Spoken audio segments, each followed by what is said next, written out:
Hi, so I'm so sorry that I forgot to attach the file, and I figure since we're going to go through all this, it's better to probably have a video for you to reference anyway.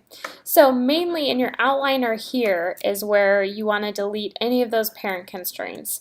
The issue is that whenever you have something and it has more than one point of reference or more than one parent constraint, it doesn't know what it's doing or which one it should follow, so it just breaks.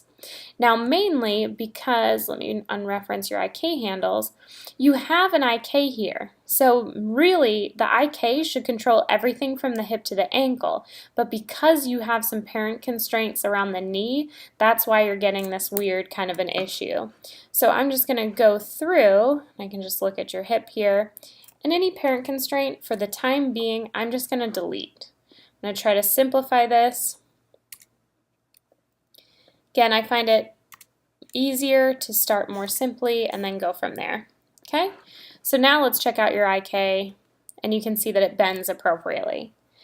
So now we can focus on what are these controllers doing and how can we adjust them. So currently they're on their own. They're not really attached to anything. So I'm going to delete this knee round one. You can keep the aim. We can use that one later. But for here, it's up to you how you want to organize this. If you watch, I have a video in this week's announcement to go over the foot controls, but really we're going to add more IK handles. So I'm going to do an IK handle from the ankle to the ball, and then an IK handle from the ball to the toe. Okay. Now you can do the NURBS curves however you want. I'm going to show you how they work kind of just with what you have. I'm going to delete this curve, but so for example, you could put another curve around the ball. All you're going to do is click on the IK, look for it, make sure it's named, and then you're going to need to know what your NURBS is called. So you've got a toe here.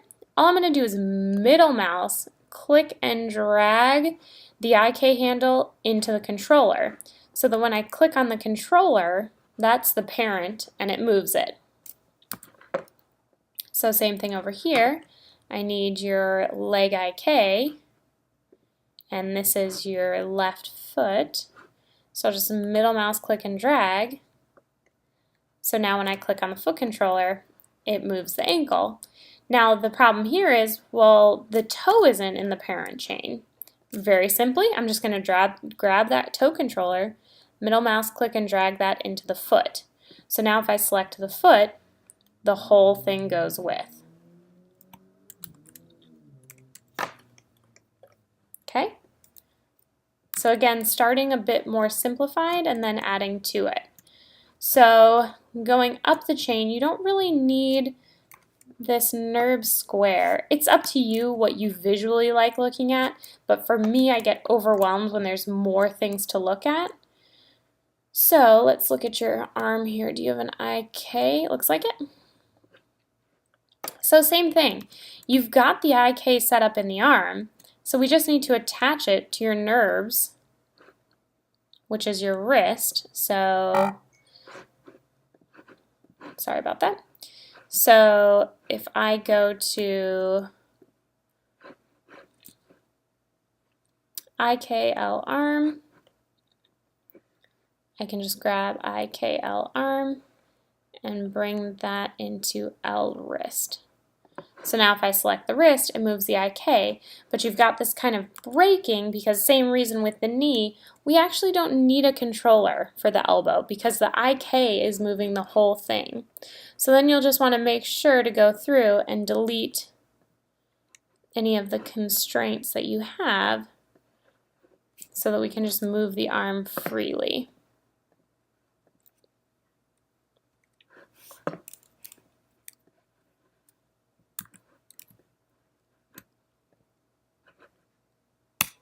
You don't need the shoulder one either.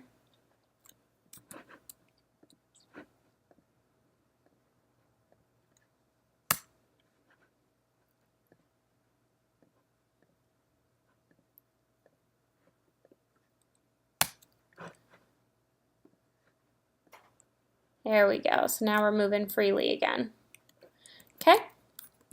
So Then with kind of the spine, I know you want to be able to roll through the spine, but technically for a rig, you don't need quite as many curves. And then with this, I'll actually do it for your head. I'm going to delete this, delete these. Looks like you have these constrained, it's just something's a little off. So I'm going to go through here. Again, I think it was because you had the parent constraint up here, you only want it on that base one. So I'm going to zoom in, I can hit F on the keyboard. I'm going to grab the joint that I'm interested in and double check. So I'm going to grab my curve, hold shift, grab the joint, constrain, parent. So now if I click on the joint, you can see the head moves back and forth.